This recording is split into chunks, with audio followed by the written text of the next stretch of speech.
سورۃ الفاتحہ۔ سورہ فاتحہ کا تعارف، مقام نزول۔ اکثر علماء کے نزدیک سورہ فاتحہ مکہ مکرمہ میں نازل ہوئی ہے۔ امام مجاہد رحمۃ اللہ تعالی علیہ فرماتے ہیں سورہ فاتحہ مدینہ منورہ میں نازل ہوئی ہے، اور ایک قول یہ ہے کہ سورہ فاتحہ 2 مرتبہ نازل ہوئی، ایک مرتبہ مکہ مکرمہ میں اور دوسری مرتبہ مدینہ منورہ میں نازل ہوئی ہے۔ آیات، کلمات اور حروف کی تعداد: اس صورت میں ایک رکوع، 7 آیتیں، 27 کلمے اور 140 حروف ہیں۔ سورہ فاتحہ کے اسماء اور ان کی وجہ تسمیہ۔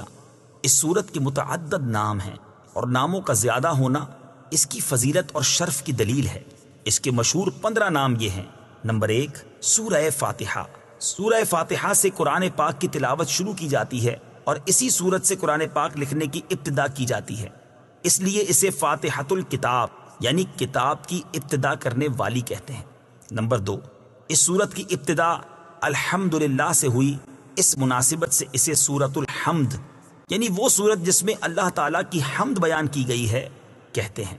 نمبر 3 اور 4، سورہ فاتحہ قرآن پاک کی اصل ہے، اس بنا پر اسے ام القرآن اور ام الکتاب کہتے ہیں۔ نمبر 5، یہ سورت نماز کی ہر رکعت میں پڑھی جاتی ہے، یا یہ سورت 2 مرتبہ نازل ہوئی ہے، اس وجہ سے اسے السبع المثانی یعنی بار بار پڑھی جانے والی یا ایک سے زائد مرتبہ نازل ہونے والی 7 آیتیں کہا جاتا ہے۔ نمبر 6، 7 اور 8، دین کے بنیادی امور کا جامع ہونے کی وجہ سے سورہ فاتحہ کو سورۃ الکنز، سورۃ الوافیہ اور سورۃ الکافیہ کہتے ہیں۔ نمبر 9 اور 10، شفا کا باعث ہونے کی وجہ سے اسے سورۃ الشفا اور سورۃ الشافیہ کہتے ہیں۔ نمبر 11، 12، 13، 14 اور 15، دعا پر مشتمل ہونے کی وجہ سے اسے سورۃ الدعاء، سورۃ تعلیم المسئلہ، سورۃ السؤال، سورۃ المناجات اور سورۃ التفویض بھی کہا جاتا ہے۔ سورہ فاتحہ کے فضائل۔ احادیث میں سورت کے بہت سے فضائل بیان کیے گئے، ان میں سے 4 فضائل بیان کرتا ہوں۔ نمبر 1، بخاری شریف کی حدیث ہے، حضرت ابو سعید بن معلا رضی اللہ تعالی عنہ فرماتے ہیں، میں نماز پڑھ رہا تھا تو مجھے نبی کریم صلی اللہ تعالی علیہ وسلم نے بلایا، لیکن میں نے جواب نہ دیا۔ جب نماز سے فارغ ہو کر بارگاہ رسالت صلی اللہ تعالی علیہ وسلم میں حاضر ہوا، میں نے عرض کی، یا رسول اللہ صلی اللہ تعالی علیہ وسلم، میں نماز پڑھ رہا تھا۔ تاجدار رسالت صلی اللہ تعالی علیہ وسلم نے ارشاد فرمایا، کیا اللہ تعالیٰ نے یہ نہیں فرمایا، استجیبوا للہ وللرسول اذا دعاکم، اللہ اور اس کے رسول کی بارگاہ میں حاضر ہو جاؤ جب وہ تمہیں بلائیں۔ پھر ارشاد فرمایا، کیا میں تمہیں تمہارے مسجد سے نکلنے سے پہلے قرآن کریم کی سب سے عظیم سورت نہ سکھاؤں؟ پھر آپ علیہ الصلوۃ والسلام نے میرا ہاتھ پکڑ لیا۔ جب ہم نے نکلنے کا ارادہ کیا تو میں نے عرض کی، یا رسول اللہ صلی اللہ تعالی علیہ وسلم، آپ نے فرمایا تھا کہ میں ضرور تمہیں قرآن مجید کی سب سے عظمت والی سورت سکھاؤں گا۔ ارشاد فرمایا، وہ سورت الحمدللہ رب العالمین ہے، یہی 7 مثانی اور قرآن عظیم ہے جو مجھے عطا فرمائی گئی۔ نمبر 2، مسلم شریف کی حدیث ہے، حضرت عبداللہ ابن عباس رضی اللہ تعالی عنہما فرماتے ہیں، ایک فرشتہ آسمان سے نازل ہوا اور اس نے سید المرسلین صلی اللہ تعالی علیہ وسلم کی بارگاہ میں سلام پیش کر کے عرض کی، یا رسول اللہ صلی اللہ تعالی علیہ وسلم، آپ کو ان 2 نوروں کی بشارت ہو جو آپ کے علاوہ اور کسی نبی کو عطا نہیں کیے گئے، اور وہ 2 نور یہ ہیں، نمبر 1 سورہ فاتحہ، نمبر 2 سورہ بقرہ کی آخری آیتیں۔ نمبر 3، حضرت ابی بن کعب رضی اللہ تعالی عنہ سے روایت ہے، حضور پر نور صلی اللہ تعالی علیہ وسلم نے ارشاد فرمایا، اللہ تعالیٰ نے تورات اور انجیل میں ام القرآن کی مثل کوئی سورت نازل نہیں فرمائی۔ نمبر 4، حضرت عبد الملک بن عمیر رضی اللہ تعالی عنہ سے روایت ہے، نبی کریم صلی اللہ تعالی علیہ وسلم نے ارشاد فرمایا، سورہ فاتحہ ہر مرض کے لیے شفا ہے۔ سورہ فاتحہ کے مضامین۔ اس سورت میں یہ مضامین بیان کیے گئے ہیں، نمبر 1، اس سورت میں اللہ تعالیٰ کی حمد و ثنا کا بیان ہے۔ نمبر 2، اللہ تعالیٰ کے رب ہونے، اس کے رحمان اور رحیم ہونے، نیز مخلوق کے مرنے کے بعد دوبارہ زندہ کیے جانے اور قیامت کے دن ان کے اعمال کی جزا ملنے کا ذکر ہے۔ نمبر 3، صرف اللہ تعالیٰ کے عبادت کا مستحق ہونے اور اس کے حقیقی مددگار ہونے کا تذکرہ ہے۔ نمبر 4، دعا کے آداب کا بیان اور اللہ تعالیٰ سے دین حق اور صراط مستقیم کی طرف ہدایت ملنے نیک لوگوں کے حال سے موافقت اور گمراہوں سے اجتناب کی دعا مانگنے کی تعلیم ہے۔ یہ چند وہ چیزیں بیان کی گئی ہیں جن کا سورہ فاتحہ میں تفصیلی ذکر ہے، البتہ اجمالی طور پر اس سورت میں بے شمار چیزوں کا بیان ہے۔ امیر المومنین حضرت علی المرتضیٰ کرم اللہ تعالی وجہہ الکریم فرماتے ہیں، اگر میں چاہوں تو سورہ فاتحہ کی تفسیر سے 70 اونٹ بھروا دوں۔ اعلیٰ حضرت امام احمد رضا خان علیہ رحمت الرحمان حضرت علی المرتضیٰ کرم اللہ تعالی وجہہ الکریم کا یہ قول نقل کرنے کے بعد فرماتے ہیں، ایک اونٹ کئے یعنی کتنے ہی من کا بوجھ اٹھاتا ہے، اور ہر من میں کئے یعنی کتنے ہزار اجزاء ہوتے ہیں۔ ان کا حساب لگایا جائے تو یہ حساب سے تقریباً 25 لاکھ جز بنتے ہیں۔ یہ فقط سورہ فاتحہ کی تفسیر ہے۔ سورہ فاتحہ سے متعلق شرعی مسائل۔ نمبر 1، نماز میں سورہ فاتحہ پڑھنا واجب ہے۔ امام اور تنہا نماز پڑھنے والا اپنی زبان سے سورہ فاتحہ پڑھے گا، جبکہ مقتدی امام کے پیچھے خاموش رہے گا، اور جہری نماز میں اس کی قراءت بھی سنے گا، اور اس کا یہی عمل پڑھنے کے حکم میں ہے۔ اللہ تعالیٰ نے قرآن پاک میں تلاوت کے وقت مقتدی کو خاموش رہنے اور قراءت سننے کا حکم دیتے ہوئے ارشاد فرمایا، وَإِذَا قُرِئَ الْقُرْآنُ فَاسْتَمِعُوا لَهُ وَأَنصِتُوا لَعَلَّكُمْ تُرْحَمُونَ۔ ترجمہ، اور جب قرآن پڑھا جائے تو اسے غور سے سنو اور خاموش رہو تاکہ تم پر رحم کیا جائے۔ اور حضرت ابو موسیٰ اشعری رضی اللہ تعالی عنہ سے روایت ہے، حضور اقدس صلی اللہ تعالی علیہ وسلم نے ارشاد فرمایا، جب امام قراءت کرے تو تم خاموش رہو۔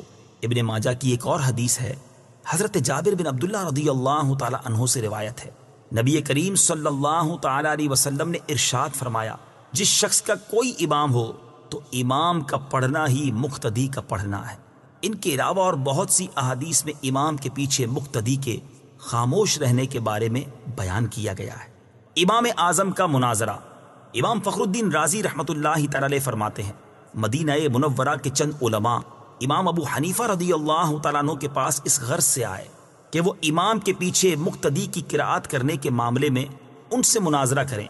امام ابو حنیفہ رضی اللہ تعالیٰ عنہ نے ان سے فرمایا، سب سے مناظرہ کرنا میرے لیے ممکن نہیں، آپ ایسا کریں کہ مناظرے کا معاملہ اس کے سپرد کر دیں جو آپ سب سے زیادہ علم والا ہے، تاکہ میں اس کے ساتھ مناظرہ کروں۔ انہوں نے ایک عالم کی طرف اشارہ کیا تو امام ابو حنیفہ رضی اللہ تعالیٰ عنہ نے فرمایا، کیا یہ تم سب سے زیادہ علم والا ہے؟ انہوں نے جواب دیا، ہاں۔ امام ابو حنیفہ رضی اللہ تعالیٰ عنہ نے فرمایا، کیا میرا اس کے ساتھ مناظرہ کرنا تم سب کے ساتھ مناظرہ کرنے کی طرح ہے؟ انہوں نے کہا، ہاں۔ امام ابو حنیفہ رضی اللہ تعالیٰ عنہ نے فرمایا، اس کے خلاف جو دلیل قائم ہوگی وہ گویا کہ تمہارے خلاف قائم ہوگی؟ انہوں نے جواب دیا، ہاں۔ امام ابو حنیفہ رضی اللہ تعالیٰ عنہ نے فرمایا، اگر میں اس کے ساتھ مناظرہ کروں اور دلیل میں اس پر غالب آ جاؤں تو وہ دلیل تم پر بھی لازم ہوگی؟ انہوں نے کہا، ہاں۔ امام ابو حنیفہ رضی اللہ تعالیٰ عنہ نے دریافت کیا، وہ دلیل تم پر کیسے لازم ہوگی؟ انہوں نے جواب دیا، اس لیے کہ ہم اسے اپنا امام بنانے پر راضی ہیں تو اس کی بات ہماری بات ہوگی۔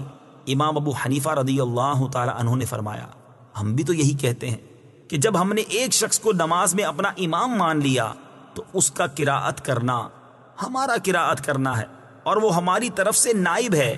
امام ابو حنیفہ رضی اللہ تعالی عنہ کی یہ بات سن کر سب نے اقرار کر لیا کہ امام کے پیچھے مقتدی قراءت نہیں کرے گا۔ نمبر 2، نماز جنازہ میں خاص دعا یاد نہ ہو تو دعا کی نیت سے سورہ فاتحہ پڑھنا جائز ہے، جبکہ قراءت کی نیت سے پڑھنا جائز نہیں۔ بسم اللہ الرحمن الرحیم۔ ترجمہ، اللہ کے نام سے شروع جو نہایت مہربان رحمت والا ہے۔ بسم اللہ، اللہ کے نام سے شروع۔ تفسیر صراط الجنان میں اس کی تفسیر کچھ اس طرح ہے۔ علامہ احمد ساوی رحمت اللہ تعالی علیہ فرماتے ہیں، قرآن مجید کی ابتدا بسم اللہ سے اس لیے کی گئی تاکہ اللہ تعالیٰ کے بندے اس کی پیروی کرتے ہوئے ہر اچھے کام کی ابتدا بسم اللہ سے کریں، اور حدیث پاک میں بھی اچھے اور اہم کام کی ابتدا بسم اللہ سے کرنے کی ترغیب دی گئی ہے۔ چنانچہ حضرت ابو ہریرہ رضی اللہ تعالی عنہ سے روایت ہے، حضور پر نور صلی اللہ تعالی علیہ وسلم نے ارشاد فرمایا، جس اہم کام کی ابتدا بسم اللہ الرحمن الرحیم سے نہ کی گئی تو وہ ادھورا رہ جاتا ہے۔ لہٰذا تمام مسلمانوں کو چاہیے کہ وہ ہر نیک اور جائز کام کی ابتدا بسم اللہ الرحمن الرحیم سے کریں، اس کی بہت برکت ہے۔ الرحمن الرحیم، جو بہت مہربان رحمت والا ہے۔ امام فخر الدین رازی رحمت اللہ تعالی علیہ فرماتے ہیں، اللہ تعالیٰ نے اپنی ذات کو رحمان اور رحیم فرمایا تو یہ اس کی شان سے بعید ہے کہ وہ رحم نہ فرمائے۔ مروی ہے کہ ایک سائل نے بلند دروازے کے پاس کھڑے ہو کر کچھ مانگا تو اسے تھوڑا سا دے دیا گیا۔ دوسرے دن وہ ایک کلاہڑا لے کر آیا اور دروازے کو توڑنا شروع کر دیا۔ اس سے کہا گیا کہ تو ایسا کیوں کر رہا ہے؟ اس نے جواب دیا، تو دروازے کو اپنی عطا کے لائق کر یا اپنی عطا کو دروازے کے لائق بنا۔ اے ہمارے اللہ عز و جل، رحمت کے سمندروں کو تیری رحمت سے وہ نسبت ہے جو ایک چھوٹے سے ذرے کو تیرے عرش سے نسبت ہے، اور تو نے اپنی کتاب کی ابتدا میں اپنے بندوں پر اپنی رحمت کی صفت بیان کی، اس لیے ہمیں اپنی رحمت اور فضل سے محروم نہ رکھنا۔ بسم اللہ سے متعلق چند شرعی مسائل۔ علماء کرام نے بسم اللہ سے متعلق بہت سے شرعی مسائل بیان کیے ہیں، ان میں سے چند بیان کرتا ہوں۔ نمبر 1، جو بسم اللہ ہر سورت کے شروع میں لکھی ہوئی ہے یہ پوری آیت ہے، اور جو سورہ نمل کی آیت نمبر 30 میں ہے وہ اس آیت کا ایک حصہ ہے۔ نمبر 2، بسم اللہ ہر سورت کے شروع کی آیت نہیں ہے بلکہ پورے قرآن کی ایک آیت ہے، جسے ہر سورت کے شروع میں لکھ دیا گیا تاکہ دو سورتوں کے درمیان فاصلہ ہو جائے۔ اسی لیے سورت کے اوپر امتیازی شان میں بسم اللہ لکھی جاتی ہے، آیات کی طرح ملا کر نہیں لکھتے، اور امام جہری نمازوں میں بسم اللہ آواز سے نہیں پڑھتا۔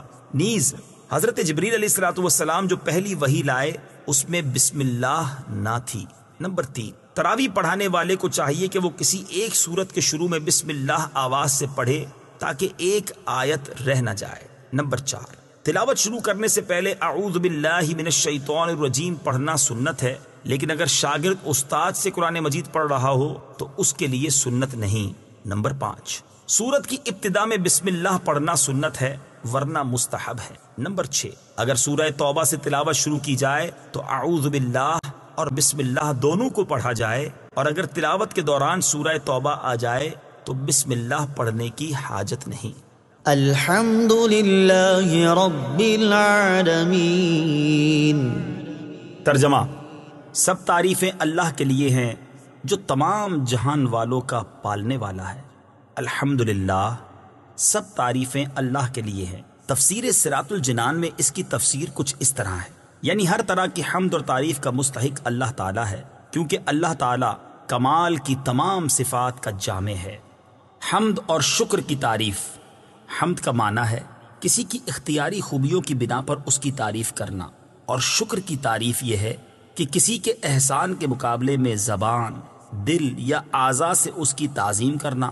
اور ہم چونکہ اللہ عز و جل کی حمد عام طور پر اس کے احسانات کے پیش نظر کرتے ہیں، اس لیے ہماری یہ حمد شکر بھی ہوتی ہے۔ اللہ تعالیٰ کی حمد و ثنا کرنے کے فضائل۔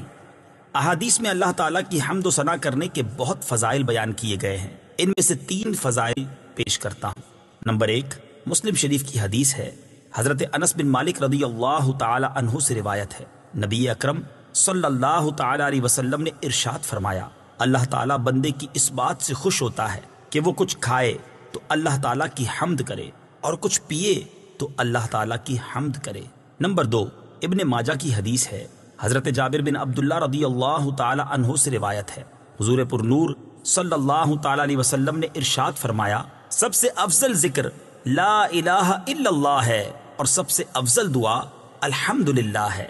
نمبر 3، ابن ماجہ ہی کی حدیث ہے، حضرت انس بن مالک رضی اللہ تعالی عنہ سے روایت ہے، حضور اقدس صلی اللہ تعالی علیہ وسلم نے ارشاد فرمایا، جب اللہ تعالیٰ اپنے بندے پر کوئی نعمت نازل فرماتا ہے اور وہ نعمت ملنے پر الحمدللہ کہتا ہے تو یہ حمد اللہ تعالیٰ کے نزدیک اس دی گئی نعمت سے زیادہ افضل ہے۔ حمد سے متعلق شرعی حکم۔ خطبے میں حمد واجب، کھانے کے بعد مستحب، چھینک آنے کے بعد سنت، حرام کام کے بعد حرام، اور بعض صورتوں میں کفر ہے۔ للہ، اللہ کے لیے۔ اللہ اس ذات اعلیٰ کا عظمت والا نام ہے جو تمام کمال والی صفتوں کی جامع ہے، اور بعض مفسرین نے اس لفظ کے معنی بھی بیان کیے، جیسے اس کا ایک معنی ہے عبادت کا مستحق، دوسرا معنی ہے وہ ذات جس کی معرفت میں عقل حیران ہے، تیسرا معنی ہے وہ ذات جس کی بارگاہ میں سکون حاصل ہوتا ہے، اور چوتھا معنی ہے وہ ذات کہ مصیبت کے وقت جس کی پناہ تلاش کی جائے۔ رب العالمین، جو سارے جہان والوں کا مالک ہے۔ تفسیر صراط الجنان میں اس کی تفسیر کچھ اس طرح ہے، لفظ رب کے کئی معنی ہیں، جیسے سید، مالک، معبود، ثابت، مصلح اور بتدریج مرتبہ کمال تک پہنچانے والا، اور اللہ تعالیٰ کے علاوہ ہر موجود چیز کو عالم کہتے ہیں، اور اس میں تمام مخلوقات داخل ہیں۔ الرحمن الرحیم۔ ترجمہ: بہت مہربان، رحمت والا۔ الرحمن، بہت مہربان۔ تفسیر صراط الجنان میں اس کی تفسیر کچھ اس طرح ہے، رحمان اور رحیم اللہ تعالیٰ کے دو صفاتی نام ہیں۔ رحمان کا معنی ہے نعمتیں عطا کرنے والی وہ ذات جو بہت زیادہ رحمت فرمائے، اور رحیم کا معنی ہے بہت رحمت فرمانے والا۔ یاد رہے کہ حقیقی طور پر نعمت عطا فرمانے والی ذات اللہ تعالیٰ کی ہے، کہ وہی تنہا ذات ہے جو اپنی رحمت کا بدلہ طلب نہیں فرماتی۔ ہر چھوٹی بڑی، ظاہری، باطنی، جسمانی، روحانی، دنیاوی اور اخروی نعمت اللہ تعالیٰ ہی عطا فرماتا ہے، اور دنیا میں جس شخص تک جو نعمت پہنچتی ہے وہ اللہ تعالیٰ کی رحمت ہی سے ہے، کیونکہ کسی کے دل میں رحم کا جذبہ پیدا کرنا، رحم کرنے پر قدرت دینا، نعمت کو وجود میں لانا، دوسرے کا اس نعمت سے فائدہ اٹھانا اور فائدہ اٹھانے کے لیے اعضاء کی سلامتی عطا کرنا، یہ سب اللہ تعالیٰ کی طرف سے ہی ہے۔ اللہ تعالیٰ کی وسیع رحمت دیکھ کر گناہوں پر بے باک نہیں ہونا چاہیے۔ ابو عبداللہ محمد بن احمد قرطبی رحمت اللہ تعالی علیہ فرماتے ہیں، اللہ تعالیٰ نے رب العالمین کے بعد اپنے دو اوصاف رحمان اور رحیم بیان فرمائے۔ اس کی وجہ یہ ہے کہ جب اللہ تعالیٰ نے فرمایا کہ وہ رب العالمین ہے، تو اس سے سننے اور پڑھنے والے کے دل میں اللہ تعالیٰ کی عظمت کی وجہ سے اس کا خوف پیدا ہوا، تو اس کے ساتھ ہی اللہ تعالیٰ کے دو اوصاف رحمان اور رحیم ذکر کر دیے گئے، جن کے ضمن میں اللہ تعالیٰ کی اطاعت کرنے کی ترغیب ہے۔ یوں ترہیب اور ترغیب دونوں کا بیان ہو گیا، تاکہ بندہ اللہ تعالیٰ کی اطاعت کرنے کی طرف اچھی طرح راغب ہو اور اس کی نافرمانی کرنے سے رکنے کی خوب کوشش کرے۔ قرآن مجید میں اور مقامات پر اللہ تعالیٰ کی رحمت اور اس کے عذاب دونوں کو واضح طور پر ایک ساتھ ذکر کیا گیا ہے۔ چنانچہ اللہ تعالیٰ ارشاد فرماتا ہے، نبئ عبادی انی انا الغفور الرحیم وان عذابی هو العذاب الالیم۔ ترجمہ: میرے بندوں کو خبر دو کہ بے شک میں ہی بخشنے والا مہربان ہوں، اور بے شک میرا ہی عذاب دردناک عذاب ہے۔ اور ارشاد فرمایا، غافر الذنب وقابل التوب شدید العقاب ذی الطول لا الہ الا هو الیہ المصیر۔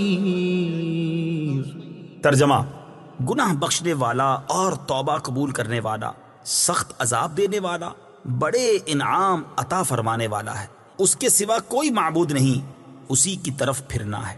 نیز حضرت ابو ہریرہ رضی اللہ تعالی عنہ سے روایت ہے، رسول اللہ صلی اللہ تعالی علیہ وسلم نے ارشاد فرمایا، اگر مومن جان لیتا کہ اللہ تعالیٰ کے پاس کتنا عذاب ہے تو کوئی بھی اس کی جنت کی امید نہ رکھتا، اور اگر کافر جان لیتا کہ اللہ تعالیٰ کے پاس کتنی رحمت ہے تو اس کی جنت سے کوئی نا امید نہ ہوتا۔ لہٰذا ہر مسلمان کو چاہیے کہ وہ امید اور خوف کے درمیان رہے، اور اللہ تعالیٰ کی رحمت کی وسعت دیکھ کر گناہوں پر بے باک نہ ہو، اور نہ ہی اللہ تعالیٰ کے عذاب کی شدت دیکھ کر اس کی رحمت سے مایوس ہو۔ کسی کو رحمان اور رحیم کہنے کے بارے میں شرعی حکم، اللہ تعالیٰ کے علاوہ کسی اور کو رحمان کہنا جائز نہیں، جبکہ رحیم کہا جا سکتا ہے، جیسے قرآن مجید میں اللہ تعالیٰ نے اپنے حبیب صلی اللہ تعالیٰ علیہ وسلم کو بھی رحیم فرمایا ہے۔ چنانچہ ارشاد باری تعالیٰ ہے، لقد جاءكم رسول من أنفسكم عزيز عليه ما عنتم حريص عليكم بالمؤمنين رؤوف رحيم۔ ترجمہ: بے شک تمہارے پاس تم میں سے وہ عظیم رسول تشریف لے آئے جن پر تمہارا مشقت میں پڑنا بہت بھاری گزرتا ہے۔ وہ تمہاری بھلائی کے نہایت چاہنے والے، مسلمانوں پر بہت مہربان، رحمت فرمانے والے ہیں۔ مالک یوم الدین، ترجمہ: جزا کے دن کا مالک۔ مالک یوم الدین، جزا کے دن کا مالک۔ تفسیر صراط الجنان میں اس کی تفسیر کچھ اس طرح ہے: جزا کے دن سے مراد قیامت کا دن ہے کہ اس دن نیک اعمال کرنے والے مسلمانوں کو ثواب ملے گا اور گناہ گاروں اور کافروں کو سزا ملے گی، جبکہ مالک اسے کہتے ہیں جو اپنی ملکیت میں موجود چیزوں میں جیسے چاہے تصرف کرے۔ اللہ تعالیٰ اگرچہ دنیا اور آخرت دونوں کا مالک ہے، لیکن یہاں قیامت کے دن کو بطور خاص اس لیے ذکر کیا تاکہ اس دن کی اہمیت دل میں بیٹھے۔ نیز دنیا کے مقابلے میں آخرت میں اللہ تعالیٰ کے مالک ہونے کا ظہور زیادہ ہوگا، کیونکہ اس دن کسی کے پاس ظاہری سلطنت بھی نہ ہوگی جو اللہ تعالیٰ نے دنیا میں لوگوں کو عطا فرمائی تھی۔ اس لیے یہاں خاص طور پر قیامت کے دن کی ملکیت کا ذکر کیا گیا۔ ایاک نعبد و ایاک نستعین، ترجمہ: ہم تیری ہی عبادت کرتے ہیں اور تجھ ہی سے مدد چاہتے ہیں۔ ایاک نعبد و ایاک نستعین، ہم تیری ہی عبادت کرتے ہیں اور تجھ ہی سے مدد چاہتے ہیں۔ تفسیر صراط الجنان میں اس کی تفسیر کچھ اس طرح ہے: اس سے پہلی آیات میں بیان ہوا کہ ہر طرح کی حمد و ثنا کا حقیقی مستحق اللہ تعالیٰ ہے، جو کہ سب جہانوں کا پالنے والا، بہت مہربان اور رحم فرمانے والا ہے۔ اور اس آیت سے بندوں کو سکھایا جا رہا ہے کہ اللہ تعالیٰ کی بارگاہ میں اپنی بندگی کا اظہار یوں کرو کہ اے اللہ عز و جل، ہم صرف تیری ہی عبادت کرتے ہیں، کیونکہ عبادت کا مستحق صرف تو ہی ہے اور تیرے علاوہ اور کوئی اس لائق ہی نہیں کہ اس کی عبادت کی جا سکے، اور حقیقی مدد کرنے والا بھی تو ہی ہے۔ تیری اجازت و مرضی کے بغیر کوئی کسی کی کسی قسم کی ظاہری، باطنی، جسمانی، روحانی، چھوٹی بڑی کوئی مدد نہیں کر سکتا۔ عبادت اور تعظیم میں فرق۔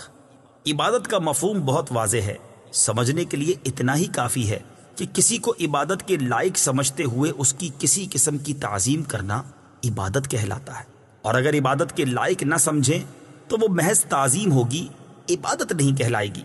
جیسے نماز میں ہاتھ باندھ کر کھڑا ہونا عبادت ہے، لیکن یہی نماز کی طرح ہاتھ باندھ کر کھڑا ہونا استاد، پیر یا ماں باپ کے لیے ہو تو محض تعظیم ہے، عبادت نہیں۔ اور دونوں میں فرق وہی ہے جو ابھی بیان کیا گیا ہے۔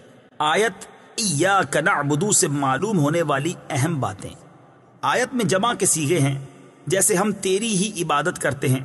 اس سے معلوم ہوا کہ نماز جماعت کے ساتھ ادا کرنی چاہیے، اور دوسروں کو بھی عبادت کرنے میں شریک کرنے کا فائدہ یہ ہے کہ گناہ گاروں کی عبادتیں اللہ تعالیٰ کی بارگاہ کے محبوب اور مقبول بندوں کی عبادتوں کے ساتھ جمع ہو کر قبولیت کا درجہ پا لیتی ہیں۔ نیز یہ بھی معلوم ہوا کہ اللہ تعالیٰ کی بارگاہ میں اپنی حاجت عرض کرنے سے پہلے اپنی بندگی کا اظہار کرنا چاہیے۔ امام عبداللہ بن احمد نصفی رحمۃ اللہ تعالی علیہ فرماتے ہیں، عبادت کو مدد طلب کرنے سے پہلے ذکر کیا گیا کیونکہ حاجت طلب کرنے سے پہلے اللہ تعالیٰ کی بارگاہ میں وسیلہ پیش کرنا قبولیت کے زیادہ قریب ہے۔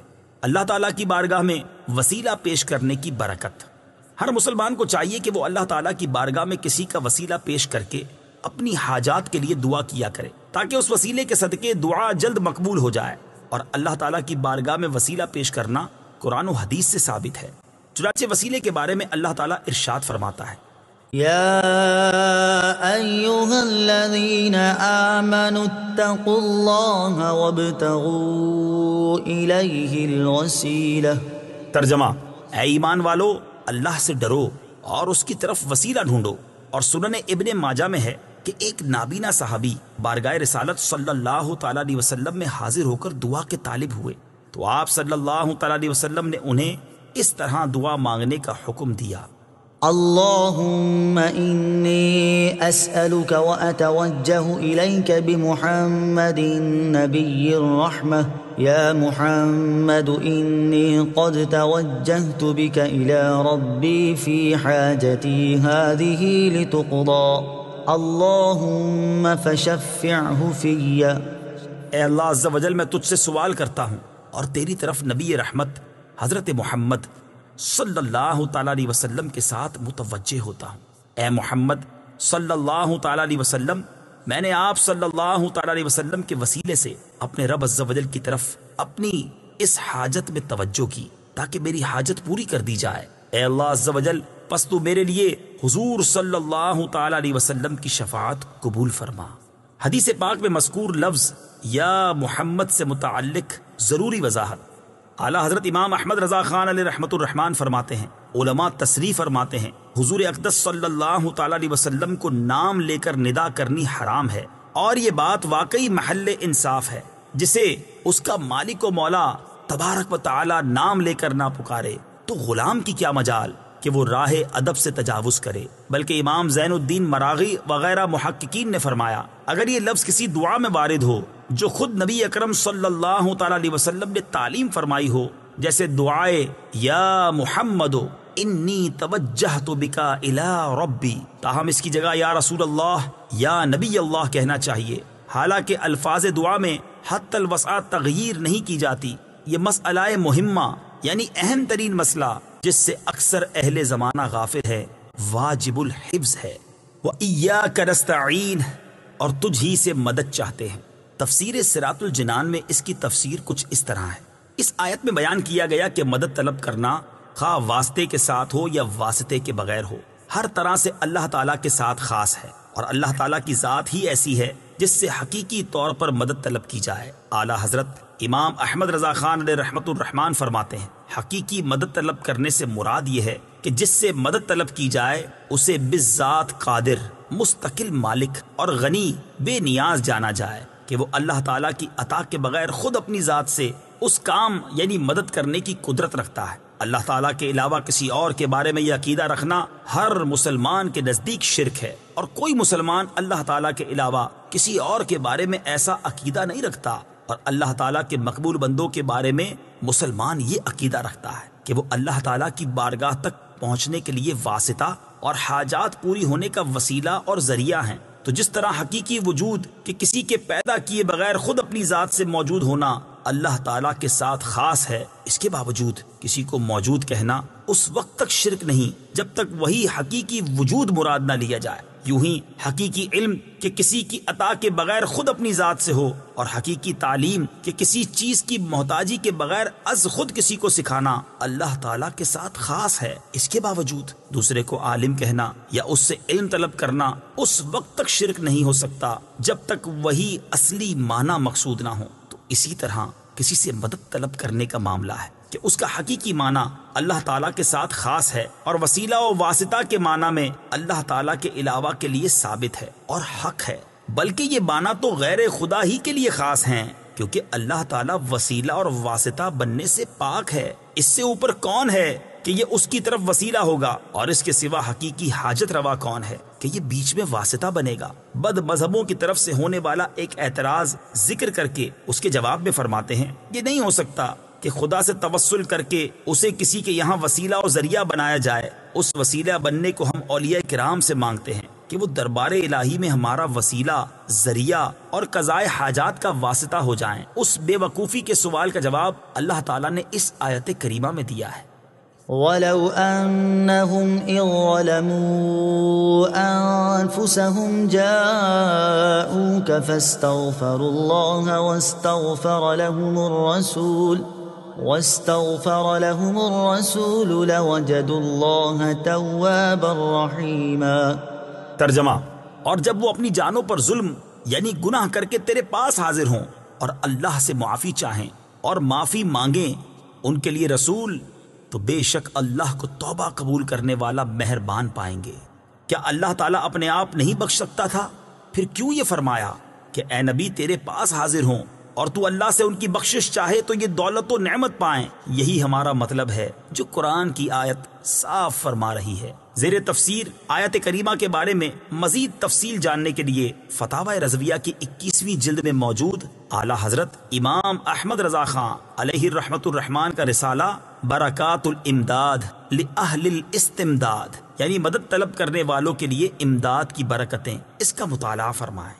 اللہ تعالیٰ کی عطا سے بندوں کا مدد کرنا اللہ تعالیٰ ہی کا مدد کرنا ہوتا ہے۔ یاد رہے کہ اللہ تعالیٰ اپنے بندوں کو دوسروں کی مدد کرنے کا اختیار دیتا ہے، اور اس اختیار کی بنا پر ان بندوں کا مدد کرنا اللہ تعالیٰ ہی کا مدد کرنا ہوتا ہے۔ جیسے غزوہ بدر میں فرشتوں نے آ کر صحابہ کرام رضی اللہ تعالیٰ عنہم کی مدد کی، لیکن اللہ تعالیٰ نے ارشاد فرمایا وَلَقَدْ نَصَرَكُمُ اللَّهُ بِبَدْرٍ وَأَنْتُمْ أَذِلَّةٌ۔ ترجمہ: اور بے شک اللہ نے بدر میں تمہاری مدد کی جب تم بالکل بے سر و سامان تھے۔ یہاں فرشتوں کی مدد کو اللہ تعالیٰ کی مدد کہا گیا۔ اس کی وجہ یہی ہے کہ فرشتوں کو مدد کرنے کا اختیار اللہ تعالیٰ کے دینے سے ہے، تو حقیقتاً یہ اللہ تعالیٰ ہی کی مدد ہوئی۔ یہی معاملہ انبیاء کرام علیہ الصلوۃ والسلام اور اولیاء اعظام رحمۃ اللہ تعالیٰ علیہم کا ہے کہ وہ اللہ عز و جل کی عطا سے مدد کرتے ہیں، اور حقیقتاً وہ مدد اللہ تعالیٰ کی ہوتی ہے۔ جیسے حضرت سلیمان علیہ نبینا علیہ الصلوۃ والسلام نے اپنے وزیر حضرت آصف بن برخیہ رضی اللہ تعالیٰ عنہ سے تخت لانے کا فرمایا، اور انہوں نے پلک جھپکنے میں تخت حاضر کر دیا۔ اس پر انہوں نے فرمایا، ھذا من فضل ربی، یہ میرے رب کے فضل سے ہے۔ اور تاجدار رسالت صلی اللہ تعالیٰ علیہ وسلم کی سیرت مبارکہ میں مدد کرنے کی تو اتنی مثالیں موجود ہیں کہ اگر سب جمع کی جائیں تو ایک ضخیم کتاب مرتب ہو سکتی ہے۔ ان میں سے چند مثالیں یہ ہیں۔ نمبر 1، صحیح بخاری میں ہے، نبی کریم علیہ الصلوۃ والسلام نے تھوڑے سے کھانے سے پورے لشکر کو سیر کیا۔ نمبر 2، بخاری شریف ہی میں ہے، آپ صلی اللہ تعالیٰ علیہ وسلم نے دودھ کے ایک پیالے سے 70 صحابہ کو سیراب کر دیا۔ نمبر 3، یہ بھی بخاری شریف میں ہے، انگلیوں سے پانی کے چشمے جاری کر کے 1400 یا اس سے بھی زائد افراد کو سیراب کر دیا۔ نمبر 4، لعاب دہن سے بہت سے لوگوں کو شفا عطا فرمائی، اور یہ تمام مددیں چونکہ اللہ تعالیٰ کی عطا کردہ طاقت سے تھی، لہٰذا سب اللہ تعالیٰ کی ہی مددیں ہیں۔ اس بارے میں مزید تفصیل کے لیے فتاوی رضویہ کی 30ویں جلد میں موجود اعلیٰ حضرت امام اہل سنت مولانا شاہ امام احمد رضا خان علیہ رحمت الرحمان کے رسالے الامن والعلا لناعت المصطفیٰ بدافع البلا، یعنی نعت مصطفیٰ صلی اللہ تعالیٰ علیہ وسلم بیان کرنے والوں کے لیے انعامات کا مطالعہ فرمائیے۔ اهدنا الصراط المستقیم۔ ترجمہ: ہمیں سیدھے راستے پر چلا، اہدنا الصراط المستقیم، ہمیں سیدھے راستے پر چلا۔ تفسیر صراط الجنان میں اس کی تفسیر کچھ اس طرح ہے، اللہ تعالیٰ کی ذات و صفات کی معرفت کے بعد اس کی عبادت اور حقیقی مددگار ہونے کا ذکر کیا گیا، اور اب یہاں سے ایک دعا سکھائی جا رہی ہے کہ بندہ یوں عرض کرے، اے اللہ عز و جل، تو نے اپنی توفیق سے ہمیں سیدھا راستہ دکھا دیا، اب ہماری اس راستے کی طرف ہدایت میں اضافہ فرما اور ہمیں اس پر ثابت قدم رکھ۔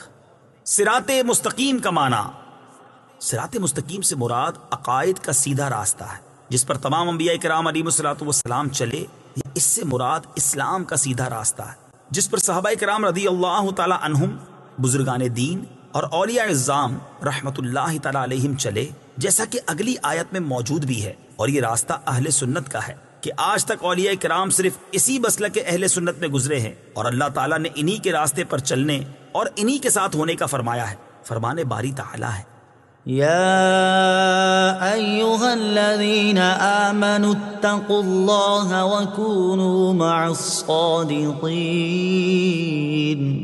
ترجمہ: اے ایمان والو، اللہ سے ڈرو اور سچوں کے ساتھ ہو جاؤ۔ ابن ماجہ کی حدیث ہے، حضرت انس رضی اللہ تعالیٰ عنہ سے روایت ہے، سید المرسلین صلی اللہ تعالیٰ علیہ وسلم نے ارشاد فرمایا، بے شک میری امت کبھی گمراہی پر جمع نہیں ہوگی، اور جب تم لوگوں میں اختلاف دیکھو تو تم پر لازم ہے کہ سواد اعظم یعنی مسلمانوں کے بڑے گروہ کے ساتھ ہو جاؤ۔ ترمذی شریف کی حدیث ہے، حضرت عبداللہ بن عمر رضی اللہ تعالیٰ عنہما سے روایت ہے، نبی اکرم صلی اللہ تعالیٰ علیہ وسلم نے ارشاد فرمایا، بنی اسرائیل 72 فرقوں میں تقسیم ہو گئے تھے، اور میری امت 73 فرقوں میں تقسیم ہو جائے گی، ان میں سے ایک کے علاوہ سب جہنم میں جائیں گے۔ صحابہ کرام نے عرض کی، یا رسول اللہ صلی اللہ تعالی علیہ وسلم، نجات پانے والا فرقہ کون سا ہے؟ ارشاد فرمایا، وہ اس طریقے پر ہوگا جس پر میں اور میرے صحابہ ہیں۔ ہدایت حاصل کرنے کے ذرائع، یاد رہے کہ اللہ تعالیٰ نے ہدایت حاصل کرنے کے بہت سے ذرائع عطا فرمائے ہیں، ان میں سے چند یہ ہیں۔ نمبر 1، انسان کی ظاہری باطنی صلاحیتیں جنہیں استعمال کر کے وہ ہدایت حاصل کر سکتا ہے۔ نمبر 2، آسمانوں زمینوں میں اللہ تعالیٰ کی قدرت و وحدانیت پر دلالت کرنے والی نشانیاں جن میں غور و فکر کر کے انسان ہدایت پا سکتا ہے۔ نمبر 3، اللہ تعالیٰ کی نازل کردہ کتابیں، ان میں سے تورات، انجیل اور زبور قرآن پاک نازل ہونے سے پہلے لوگوں کے لیے ہدایت کا باعث تھیں، اور اب قرآن مجید لوگوں کے لیے ہدایت حاصل کرنے کا ذریعہ ہے۔ نمبر 4، اللہ تعالیٰ کے بھیجے ہوئے خاص بندے انبیاء کرام اور مرسلین اعظام علیہم الصلاۃ والسلام یہ اپنی اپنی قوموں کے لیے ہدایت حاصل کرنے کا ذریعہ تھے، اور ہمارے نبی حضرت محمد مصطفیٰ صلی اللہ تعالی علیہ وسلم قیامت تک آنے والے تمام لوگوں کے لیے ہدایت کا ذریعہ ہیں۔ آیت اہدنا الصراط المستقیم سے معلوم ہونے والے احکام۔ اس آیت سے 3 باتیں معلوم ہوئیں۔ نمبر 1، ہر مسلمان کو اللہ تعالیٰ سے سیدھے راستے پر ثابت قدمی کی دعا مانگنی چاہیے، کیونکہ سیدھا راستہ منزل مقصود تک پہنچا دیتا ہے اور ٹیڑھا راستہ مقصود تک نہیں پہنچاتا۔ اللہ تعالیٰ ارشاد فرماتا ہے کہ عقل والے اس طرح دعا مانگتے ہیں: ربنا لا تزغ قلوبنا بعد إذ هديتنا وهب لنا من لدنك رحمة إنك أنت الوهاب۔ ترجمہ: اے ہمارے رب، تو نے ہمیں ہدایت عطا فرمائی ہے، اس کے بعد ہمارے دلوں کو ٹیڑھا نہ کر اور ہمیں اپنے پاس سے رحمت عطا فرما، بے شک تو بڑا عطا فرمانے والا ہے۔ ترمذی شریف کی حدیث ہے، حضرت انس رضی اللہ تعالی عنہ فرماتے ہیں، حضور پرنور صلی اللہ تعالی علیہ وسلم کثرت سے یہ دعا فرمایا کرتے تھے: یا مقلب القلوب ثبت قلبی علی دینک، اے دلوں کو پھیرنے والے، میرے دل کو اپنے دین پر ثابت قدم رکھ۔ تو میں نے عرض کی: یا رسول اللہ صلی اللہ تعالی علیہ وسلم، ہم آپ پر اور جو کچھ آپ لائے ہیں اس پر ایمان رکھتے ہیں، تو کیا آپ کو ہمارے بارے میں کوئی خوف ہے؟ رسول پاک صلی اللہ تعالی علیہ وسلم نے ارشاد فرمایا: ہاں، بے شک دل اللہ تعالیٰ کی شان کے لائق اس کی انگلیوں میں سے 2 انگلیوں کے درمیان ہیں، وہ جیسے چاہتا ہے انہیں پھیر دیتا ہے۔ نمبر 2، عبادت کرنے کے بعد بندے کو دعا میں مشغول ہونا چاہیے۔ نمبر 3، صرف اپنے لیے دعا نہیں مانگنی چاہیے بلکہ سب مسلمانوں کے لیے دعا مانگنی چاہیے کہ اس طرح دعا زیادہ قبول ہوتی ہے۔ صراط الذين أنعمت عليهم غير المغضوب عليهم ولا الضالين۔ ترجمہ: ان لوگوں کا راستہ جن پر تو نے احسان کیا، نہ کہ ان کا راستہ جن پر غضب ہوا اور نہ بہکے ہوئوں کا۔ صراط الذین انعمت علیہم، ان لوگوں کا راستہ جن پر تو نے احسان کیا۔ تفسیر صراط الجنان میں اس کی تفسیر کچھ اس طرح ہے۔ یہ جملہ اس سے پہلی آیت کی تفسیر ہے کہ صراط مستقیم سے مراد ان لوگوں کا راستہ ہے جن پر اللہ تعالیٰ نے احسان و انعام فرمایا، اور جن لوگوں پر اللہ تعالیٰ نے اپنا فضل و احسان فرمایا ہے ان کے بارے میں ارشاد فرماتا ہے: ومن يطع الله والرسول فأولئك مع الذين أنعم الله عليهم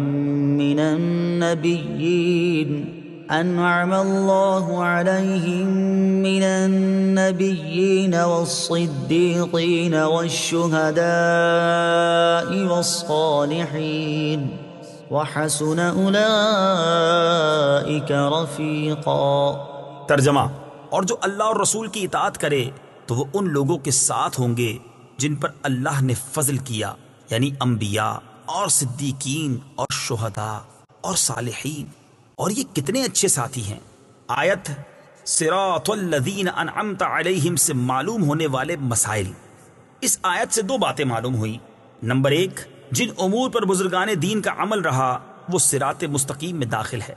نمبر 2، امام فخر الدین رازی رحمت اللہ تعالی علیہ فرماتے ہیں، بعض مفسرین نے فرمایا کہ اہدنا الصراط المستقیم کے بعد صراط الذین انعمت علیہم کو ذکر کرنا اس بات کی دلیل ہے کہ مرید ہدایت اور مکاشفہ کے مقامات تک اسی صورت پہنچ سکتا ہے جب وہ کسی ایسے پیر کامل کی پیروی کرے جو درست راستے کی طرف اس کی رہنمائی کرے، غلطیوں اور گمراہیوں کی جگہوں سے اسے بچائے، کیونکہ اکثر لوگوں پر نقص غالب ہے اور ان کی عقل حق کو سمجھنے، صحیح اور غلط میں امتیاز کرنے سے قاصر ہیں۔ تو ایک ایسے کامل شخص کا ہونا ضروری ہے جس کی ناقص شخص پیروی کرے، یہاں تک کہ اس کامل شخص کی عقل کے نور سے اس ناقص شخص کی عقل بھی مضبوط ہو جائے، تو اس صورت میں وہ سعادتوں کے درجات اور کمالات کی بلندیوں تک پہنچ سکتا ہے۔ غیر المغضوب علیہم ولا الضالین، نہ کہ ان کا راستہ جن پر غضب ہوا اور نہ بہکے ہوئوں کا۔ اس کی تفسیر صراط الجنان میں ہے۔ جن پر اللہ تعالیٰ کا غضب ہوا ان سے مراد یہودی اور بہکے ہوئوں سے مراد عیسائی ہیں، جیسا کہ سنن ترمذی جلد 4 صفحہ 444 حدیث نمبر 2964 میں ہے۔ اور امام فخر الدین رازی رحمت اللہ تعالی علیہ نے یہ بھی لکھا ہے کہ جن پر غضب ہوا ان سے مراد بد عمل ہیں اور بہکے ہوئوں سے مراد بد عقیدہ لوگ ہیں۔ ہر مسلمان کو چاہیے کہ وہ عقائد، اعمال، سیرت، صورت، ہر اعتبار سے یہودیوں، عیسائیوں اور تمام کفار سے الگ رہے، نہ ان کے طور طریقے اپنائے اور نہ ہی ان کے رسم و رواج اور فیشن اختیار کرے، اور ان کی دوستیوں اور صحبتوں سے دور رہتے ہوئے اپنے آپ کو قرآن و سنت کے سانچے میں ڈھالنے میں ہی اپنے لیے دونوں جہان کی سعادت تصور کرے۔ آیت وَلَضَّالِّينَ سے متعلق شرعی مسئلہ۔ بعض لوگ وَلَضَّالِّينَ کو وَلَضَّالِّينَ پڑھتے ہیں، ان کا ایسا کرنا حرام ہے۔ اعلیٰ حضرت امام احمد رضا خان علیہ الرحمت الرحمان فرماتے ہیں ضاد، ظا، ذال، زا سب حروف متباینہ متغائرہ یعنی ایک دوسرے سے جدا جدا حروف ہیں، ان میں سے کسی کو دوسرے سے تلاوت قرآن میں قصدن بدلنا، اس کی جگہ اسے پڑھنا، نماز میں ہو خواہ بیرون نماز، حرام قطعی و گناہ عظیم، افتراء علی اللہ و تحریف کتاب کریم ہے۔ اس مسئلے کے بارے میں دلائل کے ساتھ تفصیلی معلومات حاصل کرنے کے لیے فتاوی رضویہ کی 6 جلد میں موجود ان رسائل کا مطالعہ فرمائیں۔ نمبر 1، نعم الزاد لروم الضاد یعنی ضاد کی ادائیگی کا بہترین طریقہ۔ نمبر 2، الجام الصاد عن سنن الضاد ضاد کی ادائیگی کے غلط اور صحیح طریقوں کا بیان۔ آمین اس کا ایک معنی ہے اے اللہ عز و جل تو قبول فرما، دوسرا معنی ہے اے اللہ عز و جل تو ایسا ہی فرما۔ آمین سے متعلق شرعی مسائل۔ نمبر 1، یہ قرآن مجید کا کلمہ نہیں ہے۔ نمبر 2، نماز کے اندر اور نماز سے باہر جب بھی سورہ فاتحہ ختم کی جائے تو اس کے بعد آمین کہنا سنت ہے۔ نمبر 3، احناف کے نزدیک نماز میں آمین بلند آواز سے نہیں بلکہ آہستہ کہی جائے گی۔ صدق اللہ